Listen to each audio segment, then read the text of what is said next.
if they want to see it in front of them.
I think, for my edification,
See what it was like. Hi, how are you? Good.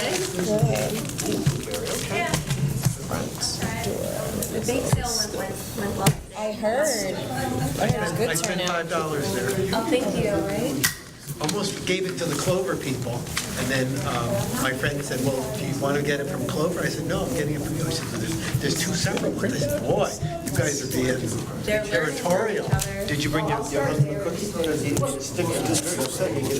I know, yes, to make it public, right? I should, I'm gonna send a picture here, just show them this sticker, and let them know it just fell off your shirt or something. I didn't see him at Ellsworth. You ready?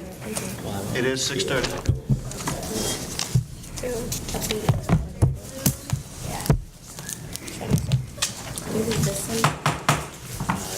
Good evening, everyone. I want to call the Windsor Board of Education special meeting of Tuesday, November 6th to order. Will you please stand for the pledge and a moment of silence?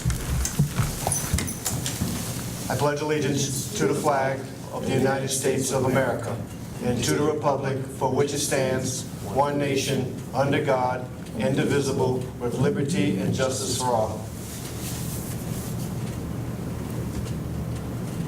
Thank you. Please be seated. All right, good evening, everyone. Just want to announce that WIN TV is taping this meeting tonight. It is streaming live now on WIN TV's YouTube page at youtube.com/Windsor TV 5. It is also broadcasting live on WIN TV channel 95. This program will be rebroadcast on channels 5, 95, and 96, and will be available on demand on WIN TV's YouTube page. As we get started, I just wanted to let everybody on the board know that we did receive notice that Mr. Ellerville and Mr. Davlo will not be in attendance tonight. All right, with that being said, we will go into audience to visitors. Anyone wishing to address the board may come forward, sign in on the sheet at the table, state your name and address for the record. You have 3 minutes to speak. Just as a reminder that no remarks or comments can be made against employees of the Windsor Public Schools or children outside of your own. When there are 30 seconds remaining, Mr. Fury will hold up a red card as an indication for you to start winding up your comments, and at 3 minutes, he will hold it up permanently. With that being said, is there anyone wishing to be recognized under audience to visitors? Seeing and hearing none, we will close audience to visitors. Next on the agenda is item number 3, update on the school security grant, recognizing Dr. Cook. Yes, thank you, President Lockhart. Just a very brief update on a grant potential that came across our desk, and Danielle's here, Danielle Batchelder, our business manager, is here as well. If we have any questions from the board, she'll help me out with those. But we have a reimbursable grant opportunity available to us. The deadline is the close of business December 4th. And so what we would look to have happen is, as I share with the board through an update, have the board look to act on that at its November meeting. So November 20th would be when we present the details of the grant and what we are looking at. We're very busy in the process of pricing opportunities out and having things drafted for us in a short time frame.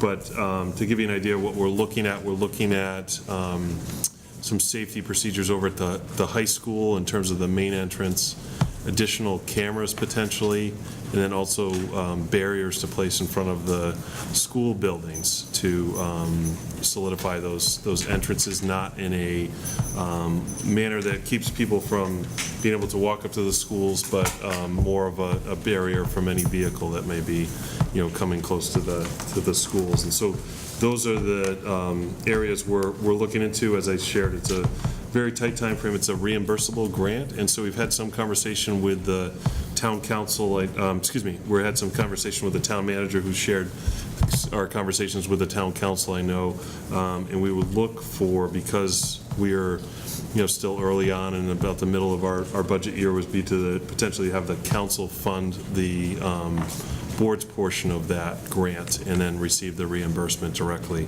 And so that was how it worked about 6 years ago or 5 years ago when we did a similar grant through the state and did cameras at our buildings.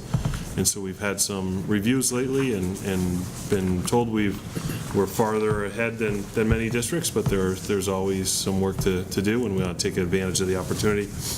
It is a $10 million grant statewide, so the money available to Windsor will be dependent on how many districts can work through this tight time frame and have funding available to apply. All right. Just to piggyback on what Dr. Cook has stated, it is a tight timeline. As he stated, we will be looking for potential action at our November 20th board meeting, with the understanding that in a favorable action, we'll then send this to the town council for it to be acted upon during the December 3rd meeting, with the understanding that if that action is favorable at that meeting, that on December 4th, when it's due, it will be hand-delivered by someone designated by the school district. Not mail, not email, but it has to be hand-delivered because of such a tight time frame. So we're actually hoping that all the pieces actually fall into place.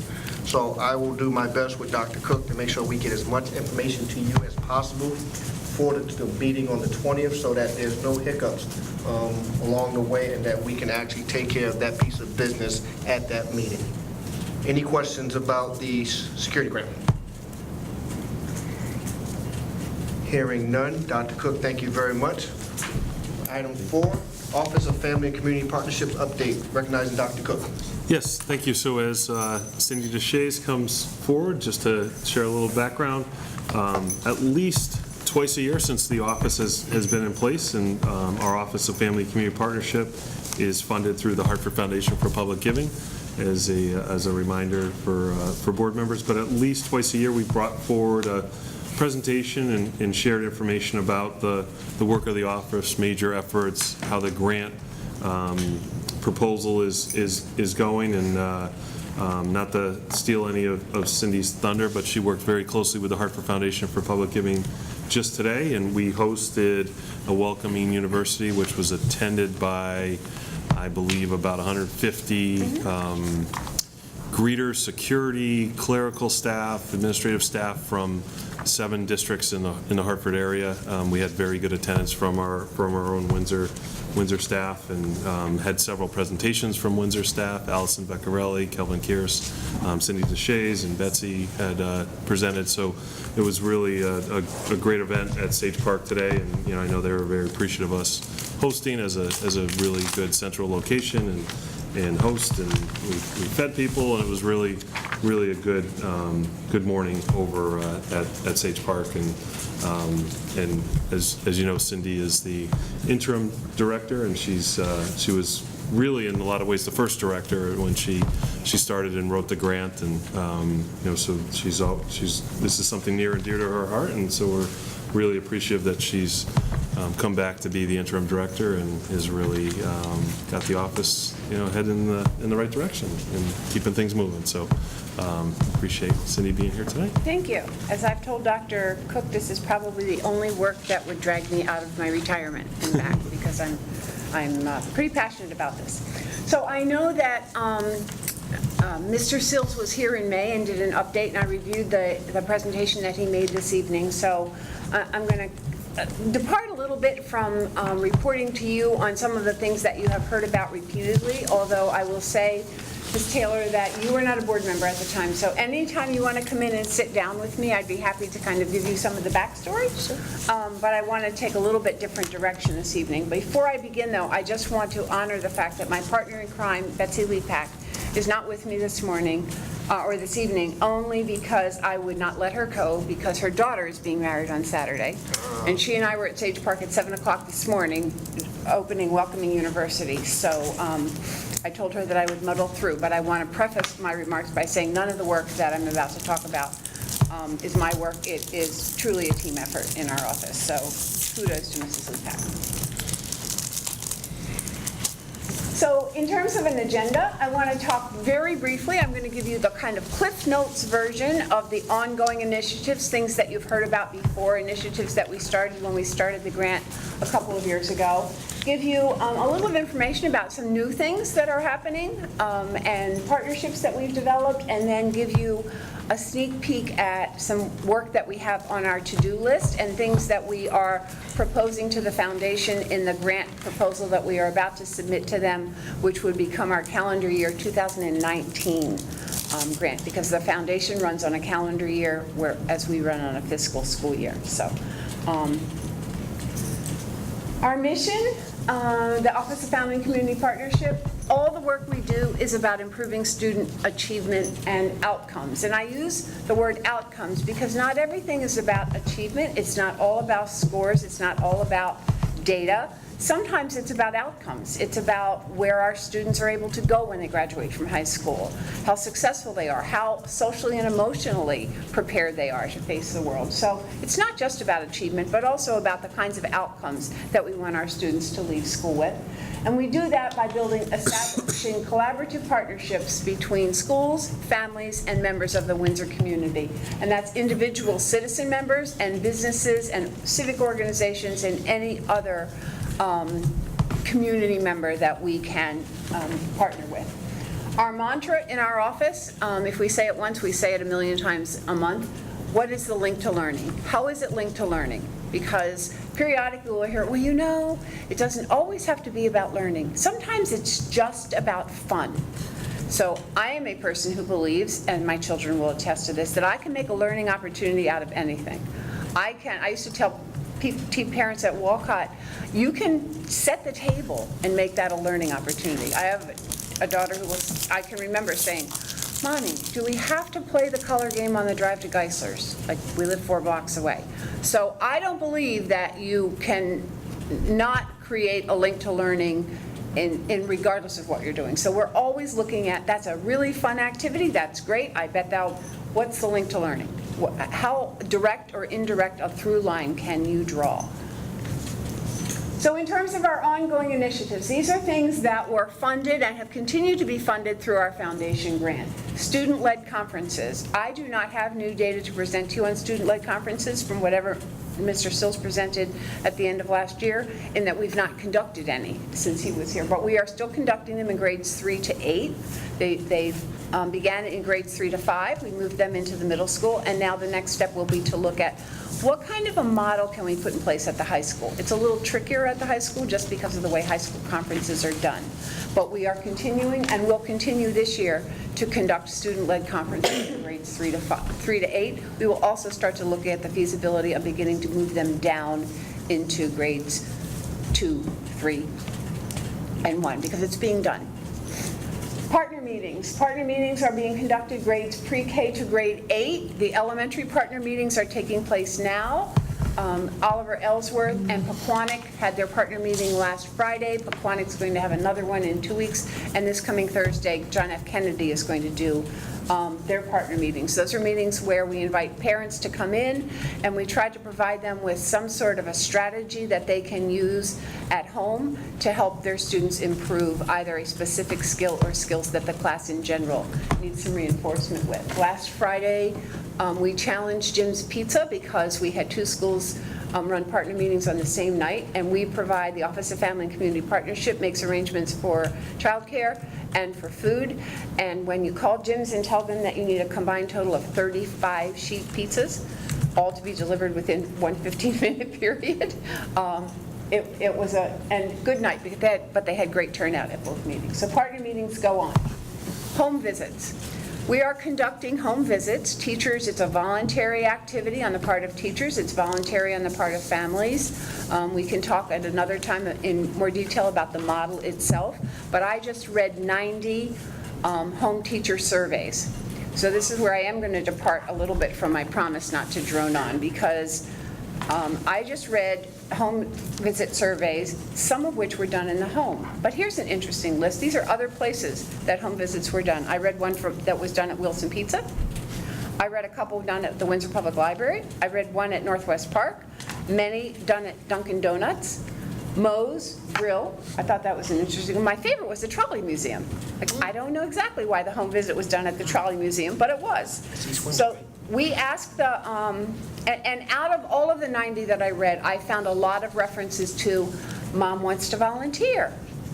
Lots of volunteering came out of those visits, people who wanted to be involved. Lots of information about who needs rides in order to get to school. So the questions that we ask, we have teachers fill out a very brief summary form when they come back, and the questions that we ask them are, did your thinking about the family and/or the student change as a result of this visit? If so, how? What do you now know about the student and their family culture that you did not know before? And how might your visit influence or impact your instructional planning or your effort to engage the family in a more meaningful way? So I literally could make an evening out of reading you some of these comments, but I'm going to fly through a couple of them just because I think they're so impactful. This is I did not realize that mom was a stay-at-home mom. She doesn't drive yet and cannot get around unless she asks someone, a friend usually, for a ride. She stays home a lot. Dad works in New Britain and doesn't get home until after 6 or 7. So she goes on to say, I will give the family as much notice as possible about upcoming events so they can arrange for transportation. I will also try to be more understanding as to why they are not attending all activities, and I will continue to post pictures and updates on Blooms, which is an app that teachers are using to get information home to families. So from this, we will take this and say to the Family Resource Center leader in that building, could you do me a favor? Could you follow up with this family, find out where they live, look and see who else in the neighborhood might be able to help with transportation to see if we can't overcome that barrier for that family. Mom does not always look at papers sent home or emails, so a phone call may help her be more aware. Mom was very upfront. I don't do email. I don't do the papers that come home. So the teacher's saying, well, maybe I should pick up the phone and call. The family speaks Urdu in the house. Mom is working on getting her license. This allows me to double check with the family that they have, make sure to admit that they have a ride to any school functions, and if they don't, I will arrange it for them. The family does not have an iPad, but does have a tablet, but it does not allow them to use Lexia. I would like to look into finding a solution so that the app is accessible to them somehow. The family is Haitian and speaks Creole and French. The child hears both of these languages but cannot communicate in them. This knowledge helps me understand the struggles the child is having academically and with language visit.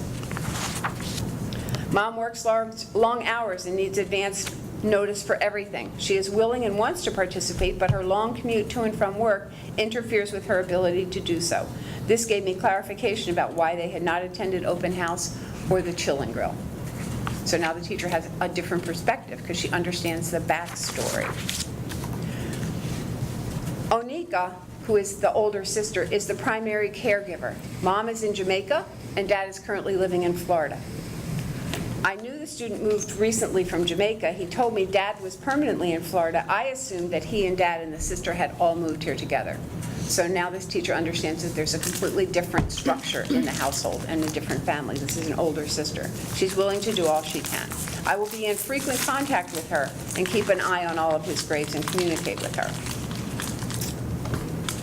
I will try to help John build relationships with his peers and make sure that anything I send home is translated to Spanish so her parents can understand it. And I'm going to speak to the issue of language a little bit later. I'm supporting John's grandmother in getting him set up for mentoring and mental health support, as well as connecting the family to resources through the Family Resource Center. Because up above, she says, I now know that he has had some very challenging life experiences. And that came from a visit done in the home. Mom has a lot on her plate dealing with Susie's eczema and a toddler, but now I'm more understanding about why Harper may come late to school, because she sometimes has had very hard nights when she's been extremely itchy and uncomfortable. So now we're not placing judgment on the fact that the child's coming late. We're understanding why the child's coming late and reaching out. They made me a welcome sign, drew a picture, baked muffins, and even invited me to stay for dinner. It was a very nice visit. A lot of this one. They brought me a plate of delicious Dominican food, rice, beans, plantains, and they were very generous. This is my favorite. Yes. Max told me that he had had his Christmas tree was up at his house. And guess what? It was. He said that his sister had a birthday party, and she did. I wasn't sure how accurate his stories were. So prior to this, she kind of doubted what it was that Max had to report to her, but lo and behold, there was the Christmas tree. So this is the kind of rich information that comes from these teachers making these home visits. And it is an initiative that I sincerely hope. I will tell you that Windsor is kind of becoming known in the greater Hartford area as the home visit guru go-to town. I was just at a conference in New Haven last week, and someone said, I'm going to come and talk to you about your home visit model. It is truly something I hope that we will be able to sustain beyond the life of the foundation grant, because it's very powerful. And lastly, you heard from Mr. Sills about doing the early development inventory, which was an inventory we had kindergarten teachers do year before last, and the data that came out of that. I'm going to speak a little bit about that later on, because we're going to use the data that came out of that to kind of build a whole community initiative.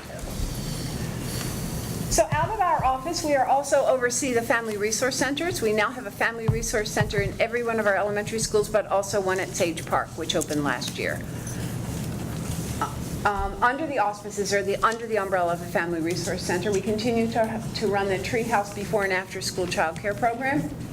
We had summer playgroups this summer. We had playgroups in Washington Park and one other location that escapes me, but open to the community, because the playgroups are something that every school has a playgroup at least once a week, and we have families that kind of do the playgroup circuit.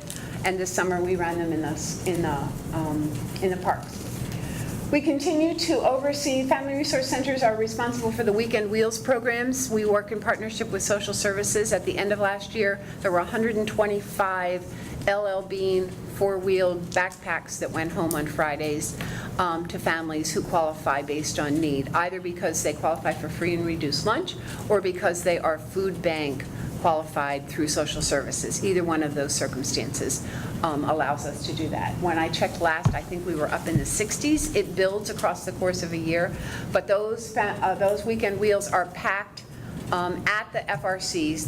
They're actually, the food bags are packed off site by volunteers, and they're delivered to the FRCs on Thursdays or Fridays. The food is all placed in the backpacks. The FRC leaders distribute them, children come and get them, and then they're brought back to school the next week, emptied to be repacked the next week.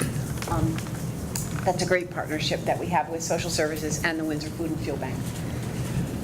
The OFC oversees childcare and food planning for all of those school events that are partnership events. So the partner meetings that were last week, we did childcare and food for Dr. Oliver's assessment workshop last week. STEM night, our FRC at Kennedy recently had a STEM night. She was responsible for planning in that. And then Sage Park. So Sage Parks is a relatively new FRC. Taisha Serrano is there. If you drive along behind Sage Park, you will see that there is now a huge fenced-in area that includes a lot of raised bed gardens that went in this past summer and were just harvested not long ago, as a matter of fact. Taisha's doing great work over there. She has opened a snack shack because children don't stop having food challenges or hunger issues when they outgrow weekend meals, but we don't send middle school children home with weekend meals. So Taisha, with support from the food bank, is running a snack shack at Sage Park, and she has it. It's a very discreet way that she's doing it, but it is supporting. She has 5 students as of now that come on Fridays, and other students that drop in during the week looking for some supplemental food. And she's running a clothing closet. And again, very discreetly, but is very tuned into the needs of children at the middle school level, and has taken the Family Resource Center model and kind of adapted it to what works for students and families at the middle school level.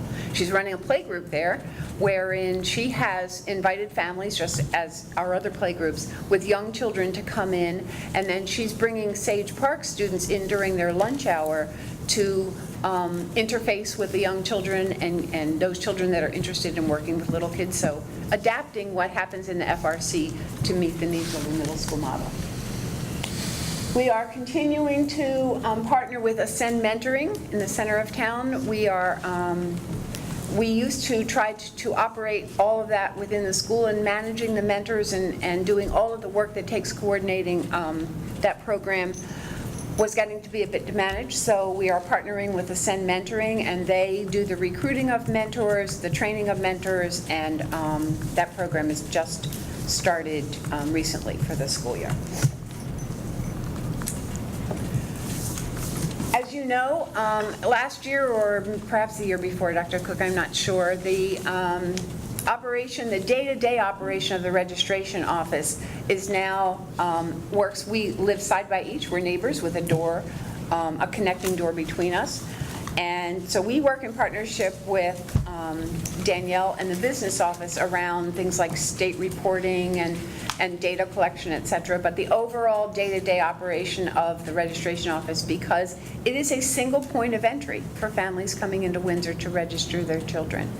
So in June, the person that had, I think Jeannie had probably been the only central registration person that we had had over the years, retired, and so we had to find ourselves a new district registration coordinator, and we hired Jen Phelps, who was formerly, for many years, the FRC leader at John F. Kennedy.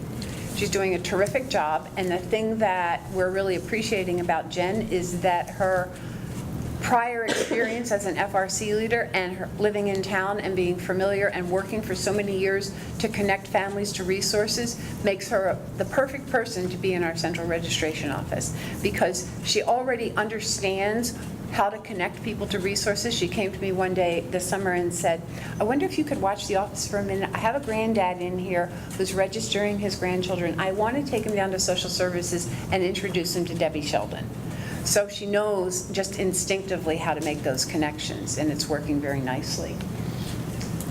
This past summer, we extended the registration hours to 7 o'clock. We typically close the office at 4. We extended to 6 different evenings, Tuesdays and Thursdays for the 2 weeks before school opened, and the Tuesday and Thursday of the week that school opened until 7 o'clock. Had someone sit out at the front desk in the front, and we collected some data around how many people came for what purpose they came and why they came, because we have central registration, and we discovered some people came because they don't have a computer, or they don't have internet, or they just weren't sure how to work their way through the central registration. Some people came to bring us documents, because even if you register online, if you don't have the capacity or the know-how to upload birth certificates and those other documents, then many people just bring them in and we copy them. So that's a program we will probably continue. I would recommend continuing next year, and we are now looking at what should we do as the year goes on. And our sense is, from the data that we collected, that we probably do not have enough foot traffic in the evenings to open. We had talked at one point about opening every Thursday evening until 7 o'clock. Now we're kind of rethinking and thinking, well, perhaps we had a lot of business and activity over the last week or so. Well, when the end of the month comes and a new month begins and new leases begin, we often see that kind of thing. So we may set up a schedule to extend the office hours until 7 o'clock around that. And then in March, when kindergarten registration comes, to set up some extended hours, so that people don't have to either use their lunch hour or try to get here by 4 o'clock in order to do what they need to do. We began this summer to offer welcome folders to every family coming in to register a child or children. You have an example of one at your seat. And in that folder, on the left-hand side, you will find things that relate primarily to the town.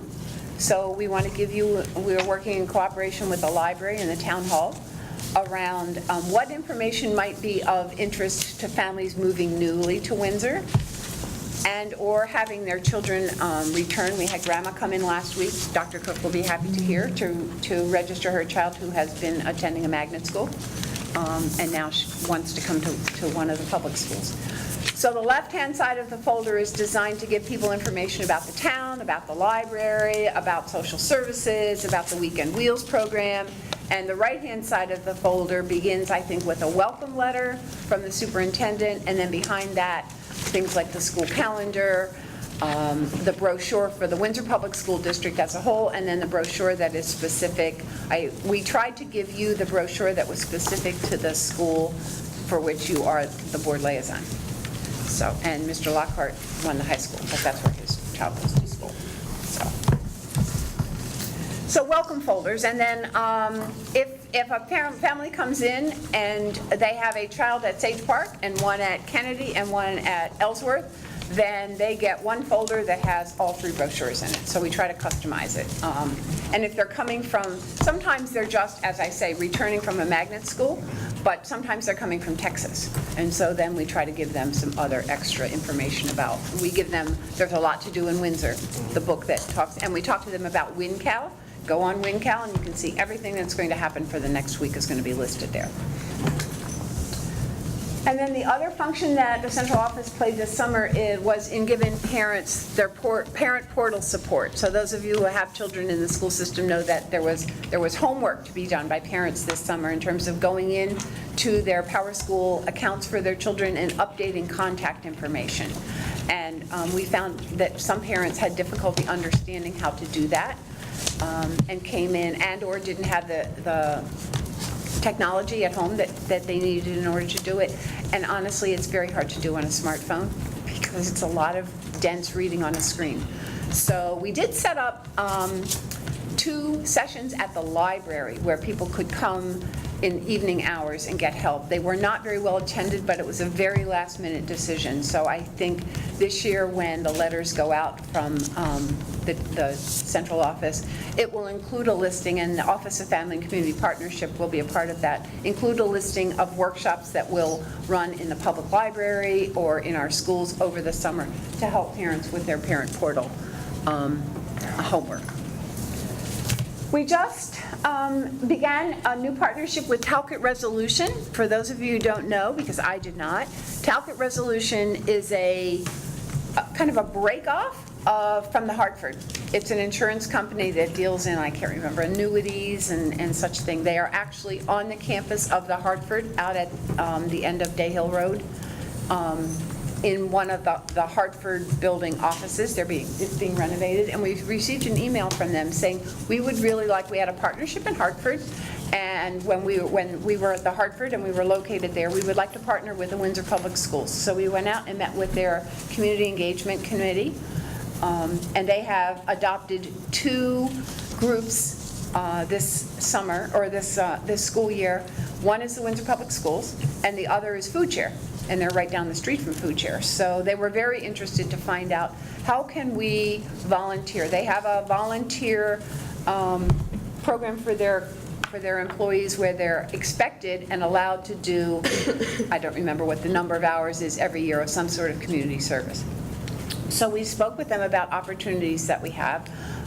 They did a reading and math buddy program in Hartford where they went into the schools. It was a mentoring kind of program every other week. So that's a possibility. We also spoke with them. I made this up totally, this make a reading resolution. That's not an official name, but the activity is the one that the Chamber of Commerce has always run, Businesses Fueling Minds, where the Chamber of Commerce invited members of their business community to come in and would go out to the schools and take a book and read it in every classroom and talk to people about the children about a little bit about the business that they did. The Chamber of Commerce is not continuing that program, but it was a really great program and our schools liked it. So we've spoken to Talcott Resolution about, would you be willing to pick that up? One of the challenges for the Chamber is that they did it all on the same day, and so it was difficult sometimes for them to find enough readers. So Talcott Resolution is willing to say, we'll do it at Clover Street this day, and we'll do it at Ellsworth another day, and that would be a great partnership that we can establish with them. So that's an exciting new partner, and they love the idea of volunteering to help stuff the weekend wheels, because food share and food issues were their other adopted cause, so to speak. So that's a new partnership. The Windsor Public Library, apart from the work that our office is doing with them, we're great partners to the district this summer around the summer reading program and the presentation that you heard last week about the book bike and all of that. The library was involved in that. But I went down and met with Gay Rizzo, and we were talking about registration, and I said, we're going to extend the hours so that we can get families in. And she looked at me and said, but I have 42 computers here, and they're all open to the public, and I always have staff here to help people. So there isn't any reason that people can't come here and register if they don't have technology at home. They don't have to come to your office by 4 o'clock. If you'll help our staff understand how to walk them through it, then they can come here until 9 o'clock at night and register. So she began to scroll across our LED screen. Our computers are available. If you need help with your parent portal, our computers are available for registration. So every time now we want to get the word out, we shoot it down to Gay, and she has their person scroll it across their LED screen. Because we have, as you know, we have LED screens kind of scattered around town. DOMS has one, but the library has their own. And so they're partnering with us to get our information onto their LED screen. And very exciting, and just kicking off now, we have, the technology department and the library, with us as kind of the facilitators, have finally put all the pieces in place so that our middle school students will be able to use their student IDs as library cards. Oh, that's great. Yeah. And because of the way the state library system is set up, their little concern was because now they can also use it as a library card in South Windsor or Farmington. And so we're about to announce all of this to students and to families. Our public library has a wonderful program. I was there meeting with Gay one day, and a little girl came up to check out books in the library and said, honey, I'm going to check these books out for you, but don't forget, you have $2.20 of fines on your, late fines on your account. And she said, I know. And she said, but don't forget, you can read that fine away. And Gay came over and I said, Gay, what did that mean? And she said, that means that if she reads, I think it's 45 minutes. If you read for 45 minutes in the library, not at home, if you read for 45 minutes in the library and talk to them, tell them what book you're reading, then they'll erase your fine. So that kind of partnership, and the fact that now middle school students and middle school parents have all signed off or not signed off on the fact that they know this is going to happen, and that their students will be able to use their IDs as library cards. So we'll work through the language arts classes there to make sure that all the middle school students know that. Lewis Chafee School, they are just partnering with us all over the place. I didn't bring the flyers, but they have students who are offering swim lessons that we're making our families aware of, music lessons.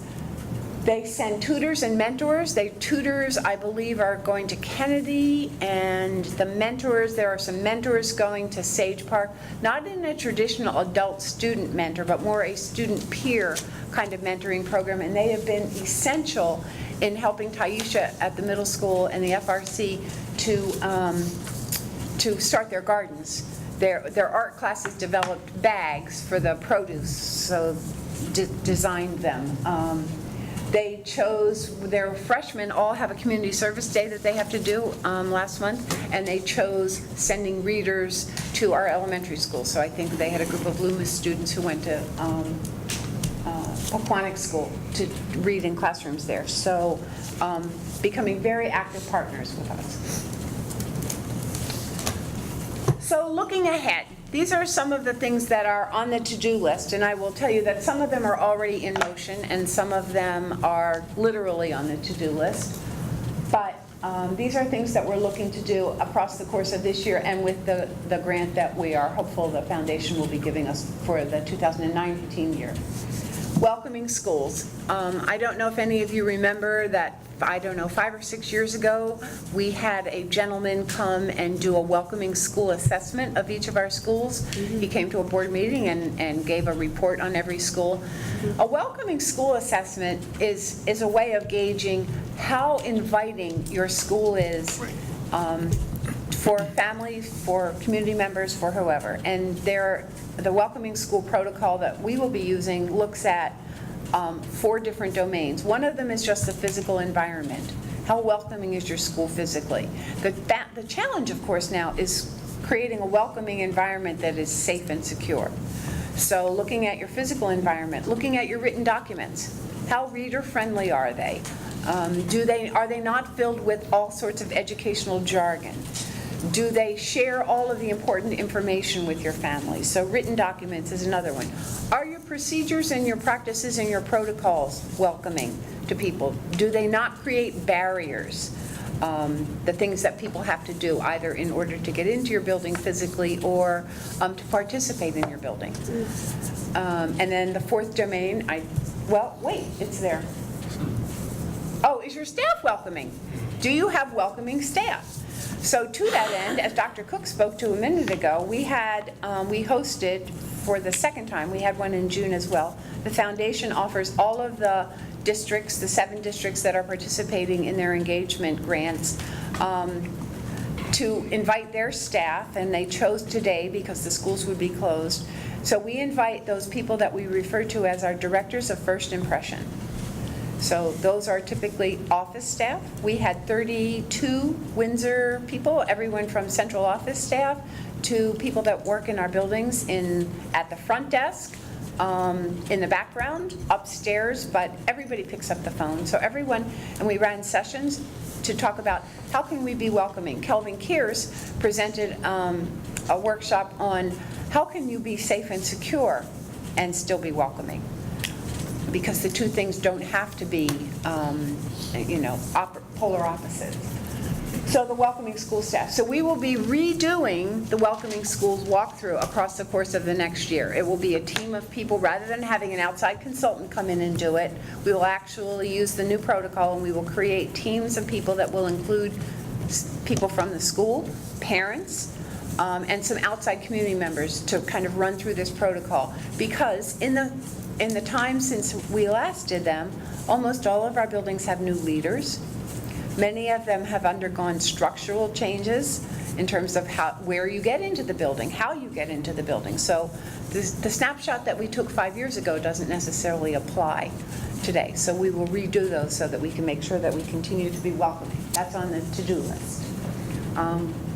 Interpreting and translation services. So we are requesting some funding from the foundation to help us engage a service that will allow us to access interpreters and translators. So we would like to translate some of our documents into Spanish and/or other languages based on our student population need, so that those are accessible, and to have interpreters. And this interpreting service is one where you are able literally to pick up the phone and get someone of that who speaks that language on the other end of the phone. Because when someone comes into central registration who speaks Urdu or Bosnian, I can't tell them to go away and come back on another day when I can get an interpreter to come.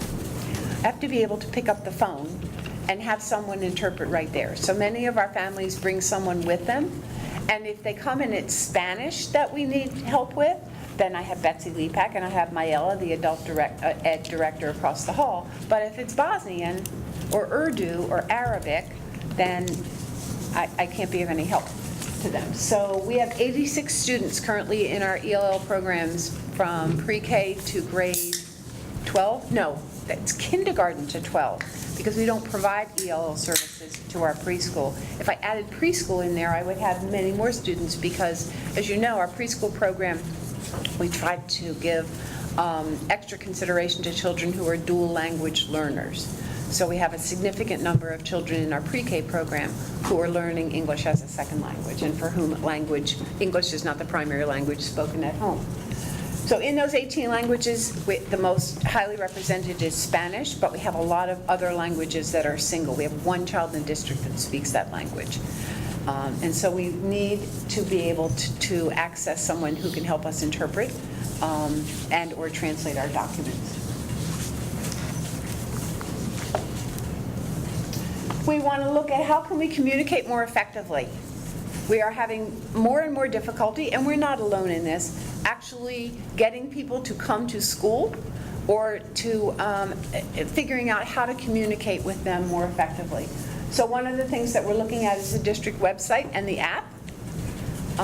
Because many people are using the website, we're not sure that it always communicates in the most efficient and effective way. So we're looking and assessing whether or not we need to make some changes to the website, the platform design itself. But you have to do that keeping in mind who's going to develop it and who's going to manage it. So Dr. Cook in the technology department and our office and anyone else that needs to be involved are going to be working on that aspect of our communication. Written communications, trying to make sure that those things that we put out in writing, that's the workshop that I ran this morning at the Welcoming University. It was called Less is More, More or Less. Because I know as a parent, this was the example I gave this morning, I would take the things out that, remember the opening day of school packet that you used to get? Mr. Fury used to get those. There were like 102 pieces of paper in there. You get them and you say, oh, yep, okay, got to cook dinner, I'll look at that later. Got to do the laundry, I'll look at that later. So how can we make our written communications efficient, effective, and allow parents to have the takeaways that we really want them to have? And then how can we access technology more effectively? Are there things that we do that we could perhaps run as webinars? Are there things that we do that we could videotape and put on our website and make available? That mom that works the third shift who couldn't come to the partner meeting last week or couldn't come to PTO at Kennedy last night, could we videotape that and make it accessible on our website? How can we try to communicate more effectively with all of our families using whatever means is the most effective for them? We would like to develop a parent-family, I'm calling it leadership program, but it's not only about leaderships. It is also just about helping families to have the information that they need in order to be good partners. So some of you will know the names of those programs in the first bullet. The People Empowering People program, which is known as the PEP program. The Parent Leadership Training Institute, which is PLTI, which we ran in our district 2 years ago. Parent C, and the C stands for Parents Seeking Educational Excellence. And then some of you, I'm sure, are familiar with the Windsor Citizens Academy that is run through the town hall, where people join the Citizens Academy and they spend one Thursday night at the fire department and another at the police department, and Dr. Cook was at the high school recently, I think, doing a Citizens Academy session there. We've looked at and/or run all three of those parent things over the years, and it is more and more difficult to get parents to engage. Parent Leadership Training Institute, it was like a 14 or 15-week commitment. Parent C is like a 20-week commitment. PEP is also a very significant commitment. And it's just very difficult for parents to make those kinds of long-term commitments. And they each have a different emphasis. Parents Seeking Educational Excellence is about parents trying to go out and figure out, so how can I advocate? How can I make sure that I support my school system, I support my budget, because I want my children to receive an excellent education? People Empowering People has a different emphasis. Parent Leadership is about developing parent leaders. So what we would like to do is Windsorize it. We would like to take the strengths and the pieces of each of those models that we think best fit Windsor and develop a program of some sort, but perhaps you don't have to sign on for all 20 weeks. Perhaps you're most interested in the offerings of week 4, 7, and 8, and then just come and join us for those. So a Windsorized version of this program, we want to increase and develop awareness, advocacy, and leadership skills. So not just about leaders, but just improve awareness. And we want to make it custom designed to address the needs of Windsor families and maximize program participation. So we are requesting some support from the foundation in terms of having someone come in and help us design this kind of a leadership program. We would like to use the information that we have, the findings of the early development inventory, which we ran Mr. Sills conducted several community conversations last year to present the findings of that survey that we did. Our findings in Windsor are very much in keeping. It's about kindergarten readiness. How ready were your children in your kindergarten classroom across these major domains? How were their gross motor skills? How were their fine motor skills? How were their literacy skills? Our findings in Windsor are very much in keeping with the findings nationwide and actually across Canada, because that's where the model began.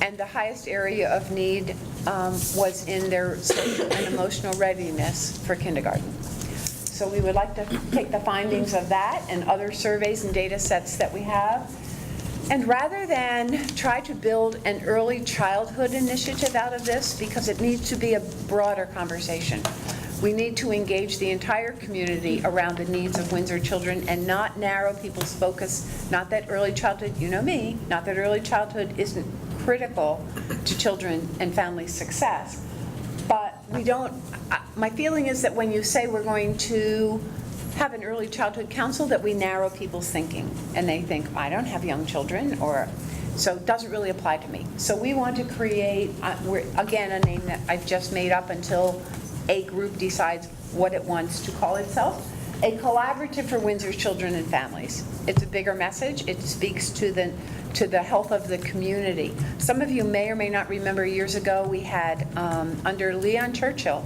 was our town manager, and there was a very active interagency, interorganizational group that came together under an umbrella. I believe he called it Healthy People, Healthy Community. And out of that grew a program called, I have to get this straight, Start Smart, as opposed to Smart Start, which ended up focusing on early childhood and the health of families with young children. But we want a broader than just early childhood perspective for this collaborative. So we want to create a partnership that would be created and comprised of Town of Windsor and Windsor Public School representatives, agencies, organizations, families, and other stakeholders, focused on providing services and support to children and their families, and that we would be planning and taking action based on the data that we have from the EVI, other data that's been compiled around town. So that's a big undertaking, but something that we're looking to kick off in the probably early part of 2019. And then finally, and this is very exciting for our office, I was here last month when, at your special meeting, when we heard from the Instructional Services Division, Dr. Natasha Oliver and her directors, around the program that they ran for summer school last year, which is, rather than referring to it as summer school, I'm calling summer learning program. So I was really intrigued by that model because of that family engagement, home visit, although it wasn't necessarily a visit to the home, the piece of that. And so what dynamic did that home family connection have? What part did that play in the results that we got? And we certainly will not be able to establish a cause and effect kind of thing, but I was intrigued by what did the experience that the parent, grandmother, older brother, sister, whoever the caregiver was that was a part of that experience, that deeper relationship that they were able to develop with that teacher over the course of those 6 visits, how did that impact the results for that particular child? And how did the experience of having the opportunity to actually watch that child learn and work with that child between Tuesday's visit and next Tuesday's visit on things that the teacher had left, and to experience how that child learned, what role did that play?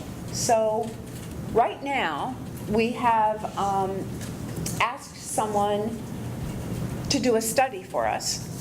And we're going to fund it with our grant funds. So we would like to determine the impact that the model had on student achievement. How did the impact relationship development?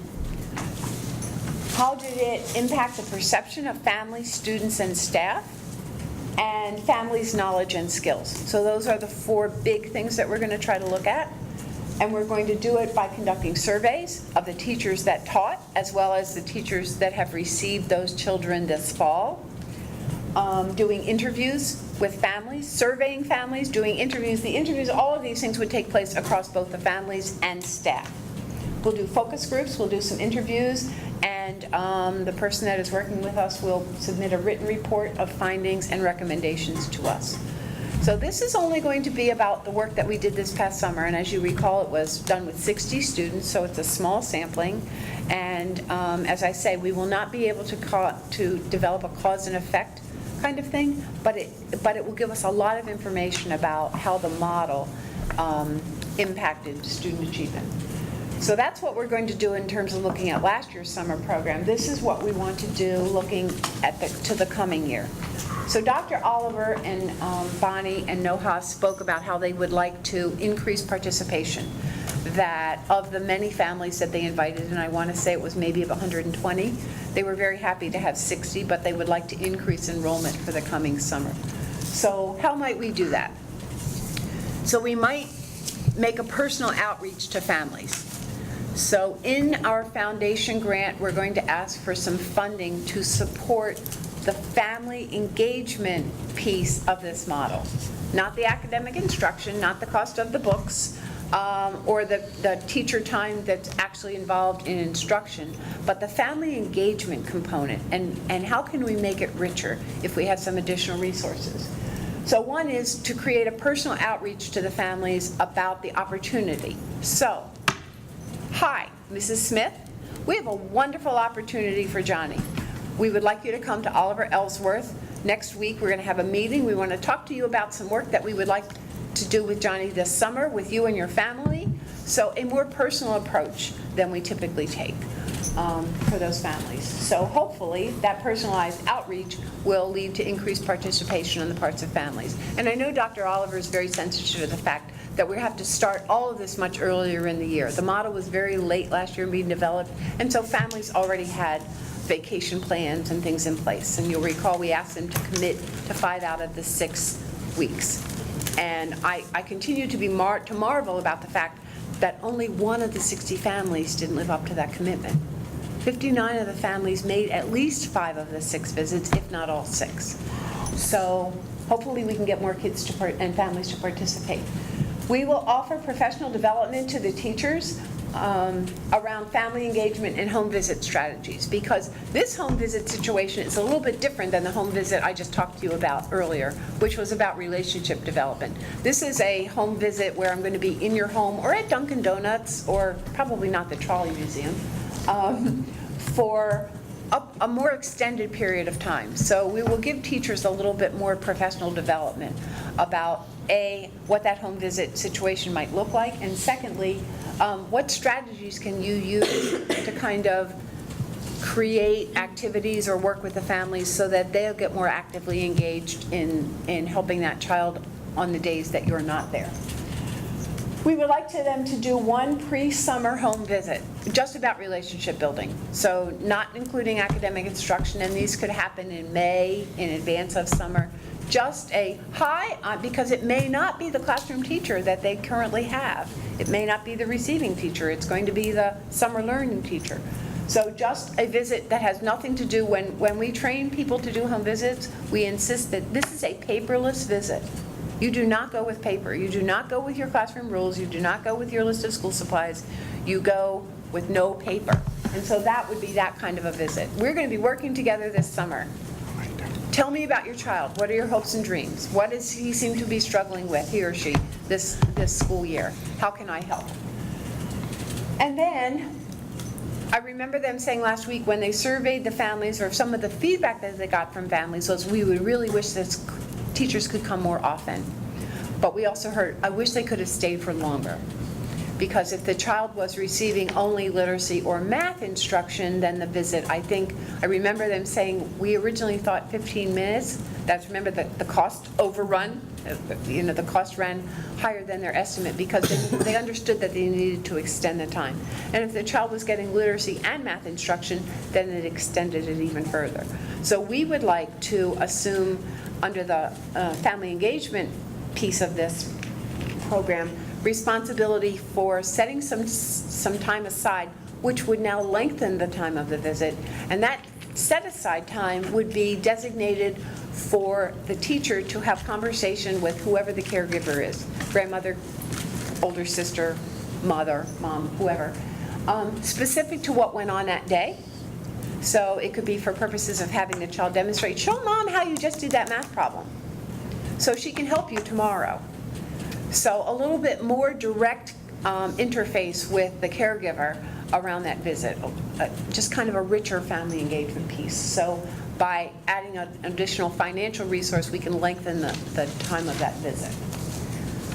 A celebratory event at the summer's end. So we had 59 families successfully complete the program this summer. We would invite them to some sort of a celebration.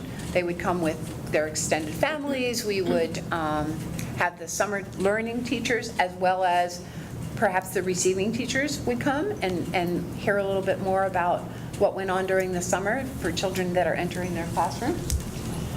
And then we're hoping that we will have sufficient resource to be able to pilot with a select group of students 6 visits during the school year. So they would be relatively brief, half an hour to 45 minutes, and they would not be academic instruction.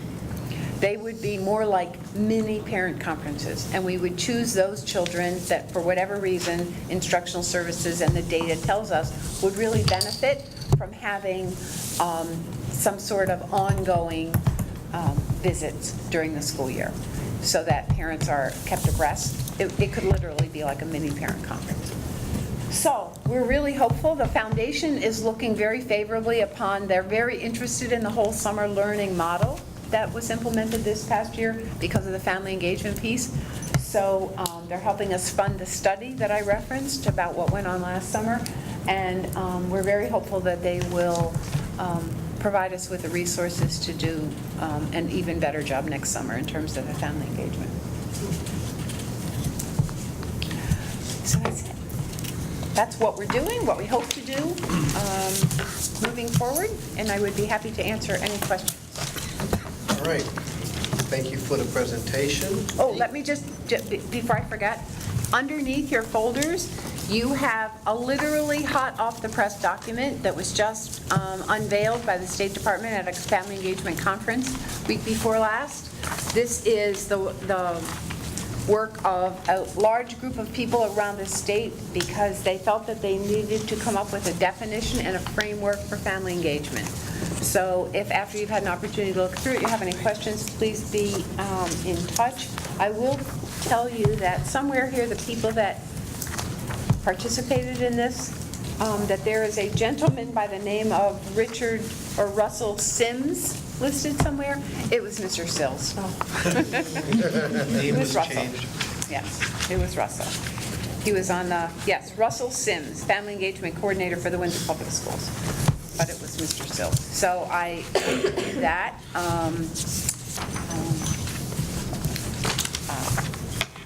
For your reading pleasure, and as I say, if there are questions that arise from that, please be in touch. All right. Any questions? Ms. Bissell? Thank you for the presentation. I couldn't remember the gentleman's name who helped with the Welcoming Schools initiative. What was his name? I think he was out of Boston.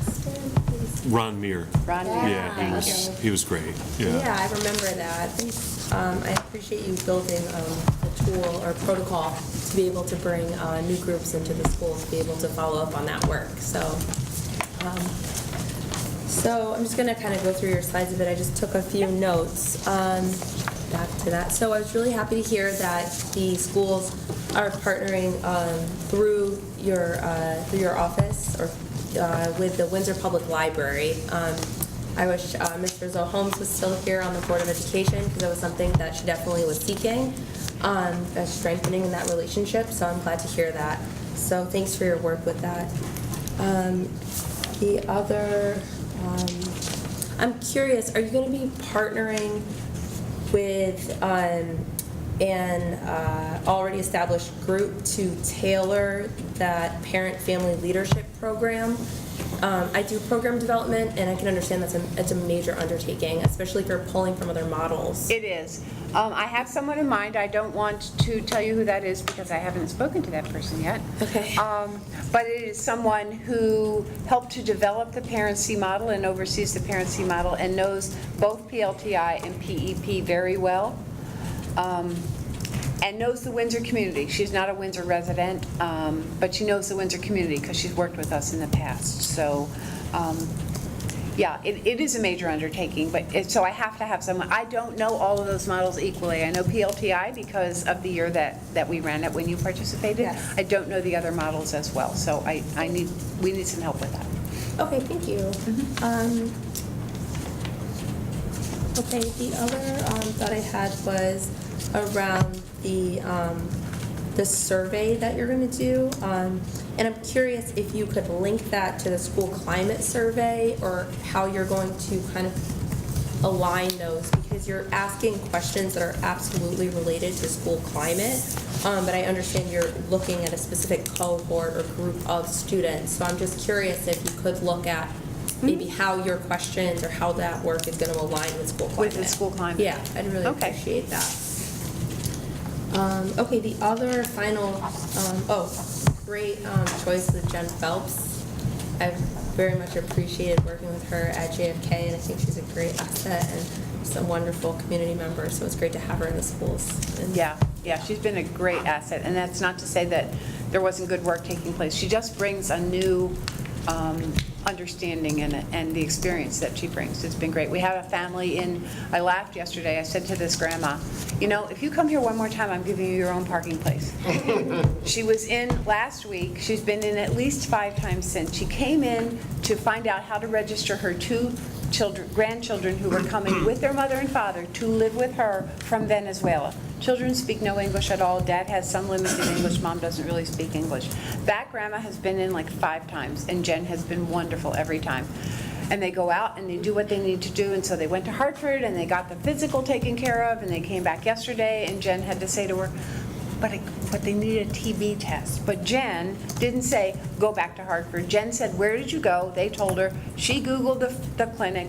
She got on the phone and called and said, listen, I need to have a TB test. I've got to get these kids into school. Do they have to have an appointment, or can I send them right now? So that kind of proactive, She is a great director of first impression. I really appreciate that language.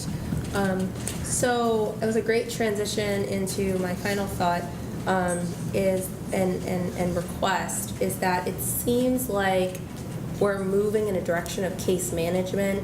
I've experience with case management. This is case management. And so I think that first that comes to mind is there's this construct called compassion fatigue, which often we see it in education a bit. I've read a bit about it, but it's really hits hard in helping professions where we are doing really intense community organizing, and we're really, it really is like it is case management, and you're taking on families, and so it's heavy work, it's hard work, and I appreciate that, and I appreciate the work that is the fact that you are looking at this, the multidimensionality of family systems and maybe the barriers that families are experiencing.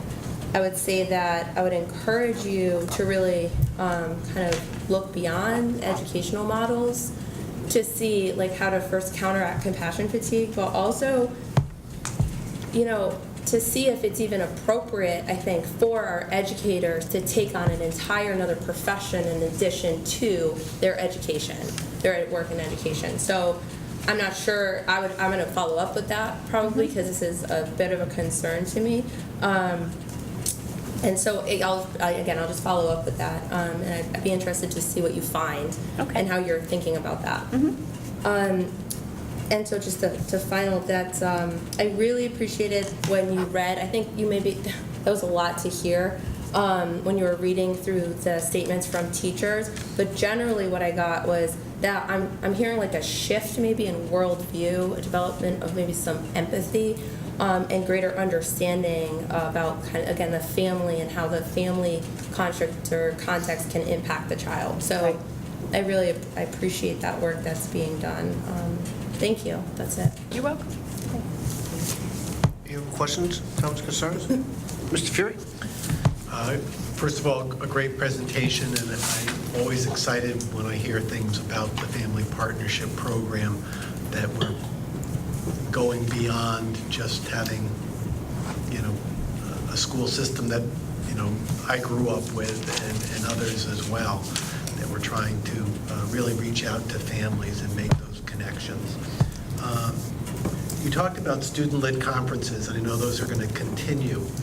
For grades, in particular, for grades 3, 4, and 5, do you know what kind of preparation the students actually have before that, or can you describe what that might be like? Yeah, the preparation for that is done with the teacher and the student. So the student and the teacher, and that initially we were looking to the foundation to help us fund either the cost of substitutes to come in so that we can free the teachers up. So it's an individualized exercise on the part of the teacher and the student. It's not the teacher speaking to the class about what they're going to do. It's like, so this is you, so what are we going to tell mom? And what goal are you going to set? And what are you going to tell mom that you're working on? So it's actually a one-on-one kind of preparation that the teacher and the student. And there was a lot of trepidation going into that on the part of the teacher, most of all on the part of parents. I remember my student, my parent conference, I sat on the chair outside until it was my appointed time. And then I went in and I got, so a lot of trepidation on the parts of parents, but the feedback from parents is phenomenal, but a lot of that has to do with the preparation that goes in so that the student is the presenter and has a lot of self-confidence and has kind of rehearsed it.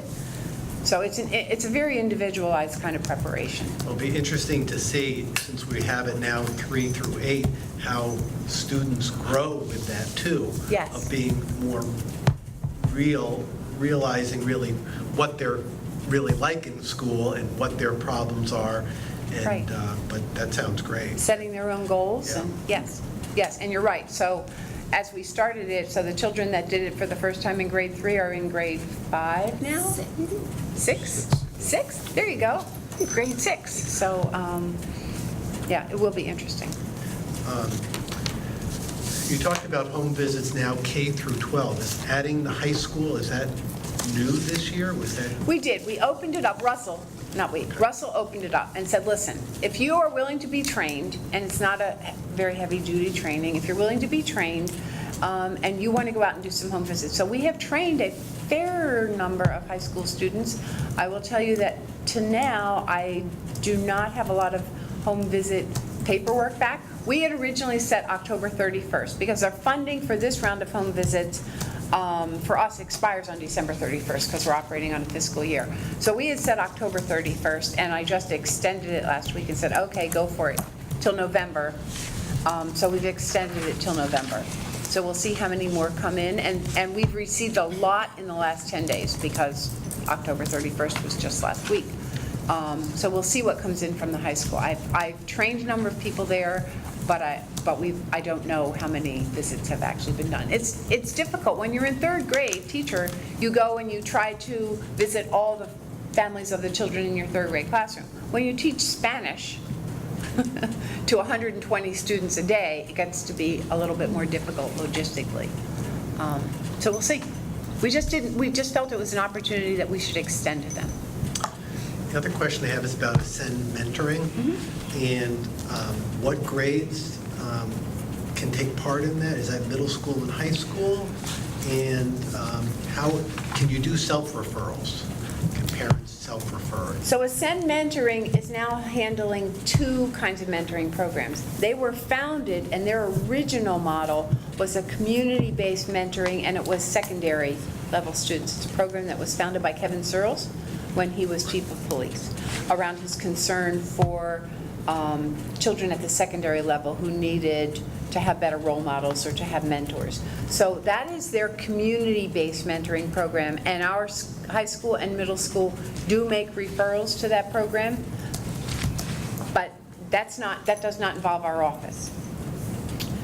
The Ascend Mentoring Partnership that I was referring to is that we have had a mentoring program in the district for many years, and we had someone, Mrs. Bellata at the office tried to manage it for us, and we had a retired teacher that helped us, but it was getting to be very difficult to manage. So Ascend Mentoring said, well, wait, let us help with the management piece of that. We can recruit from the community, we can offer training, all of our mentors have to be fingerprinted and go through that level of security, kind of background check. And then comes the question of, so the mentor shows up and the office forgets to call the mentor to say, Johnny's absent, don't come, or the mentor forgets to call. So they took on kind of the management of it for us. And so they're doing overseeing our mentoring program in our 4 elementary schools. And so those are done by referral. Social worker, classroom teacher, FRC leader, anybody in the building. Permission is sought. There's a permission slip that goes home, conversation with the family about the purpose of the program. Permission slip comes back, and then we say to Ascend Mentoring, okay, Susie's parent would like for her to have a mentor, and then they do the recruiting and send the mentor in. So 2 different, both under Ascend's umbrellas, but 2 different mentoring programs. Thank you. Any questions? Ms. Cron? Thank you for your presentation. I really like the personal outreach that you mentioned for the summer learning, because when we had that, one of the things that was talked about was, how to increase what you mentioned. I think it'd be a good opportunity for even families that are reluctant to see the data. This is how our students did, because that would really make their decisions easier on whether to have their children participate. One other thing I just want to mention, I think it's a little tough to engage families at the high school level because you kind of don't know how, but one of the areas that I think maybe, for looking forward that we could look into is navigating high school and, eventually college and career readiness for families, especially families who are either immigrants or first time, like their parents have not gone to college. Because sometimes it's like at the college fairs, there's some kids that kind of are guiding their parents. And I think it's because a lot of parents, like my parents never went to college, so me and my siblings, we had to guide our parents, which was fine for us, but not every student can do that. And I think it's a good opportunity for us to connect with those families, really help the families feel more empowered and that they can guide their children as well. many of the families, especially the ninth grade families, they might already be familiar with us because their kids have been here and have participated, like, we might already have relationships with those families, so, just a suggestion. Okay, great idea. Thank you. Any other questions, comments, concerns on this presentation? All hearts, minds clear? All right, I think I agree with Ms. Fissel on this one. It seemed like a lot of work is being represented in this. I think if Ms. Rizzle Holmes and if Ms. Black Burke were still on this board, a lot of the things that they spoke about with great intensity is definitely being reflective of what's going on right now. So it's good to see that a lot of that stuff was actually taken to heart and actually implemented. And like Mr. Sills used to say, it's going to take a little time for that work to come to bear fruit. And I think we're at the point now it's starting to bear fruit. So I'm very pleased about that. One couple questions I had was, one, you spoke about 59 out of 60 families. I'm concerned about that one family. How do we engage that one family and bring them back and not lose them in the fray? Yeah, it's a very good question, and I wondered, why is it that, what happened? Did something, was it an attendance issue that caused the problem? So we can follow up and find out what happened, because I think we have to be mindful. I did the calculation once in terms of what percentage one family was, and that's a remarkable number. And I think it speaks to the strength of the model. But I think, Mr. Lockhart, your point is well taken. If we're going to engage more families, let's figure out what the barriers might be.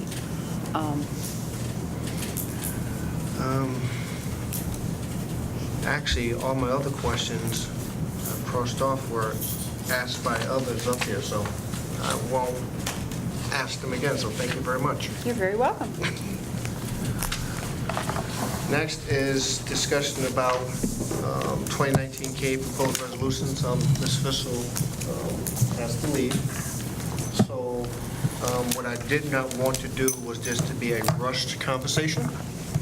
So what I am asking both caucuses to do is to engage, Republicans engage Ms. Fissel, Democrats are going to engage Mr. Fury. I am going to convene a conference call with the executive committee to discuss any heartburn about any of the proposals that's coming forth. And then obviously next time we meet is going to be at the board meeting. So the convention has called me gone. Just for the public, the CAVE convention will be coming up not this weekend, but the weekend after next on the 16th and 17th. The CAVE Delegate Assembly happens on Thursday the 15th. I am the delegate, Ms. Fissel is the alternate.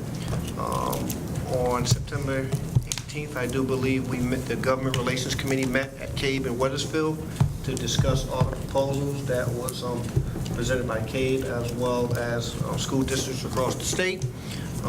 Once those proposals made it out of committee, whether with a rejection or for, there was a meeting later on that evening on September 18th of the entire board of directors of CAVE to approve the recommendations of the committee.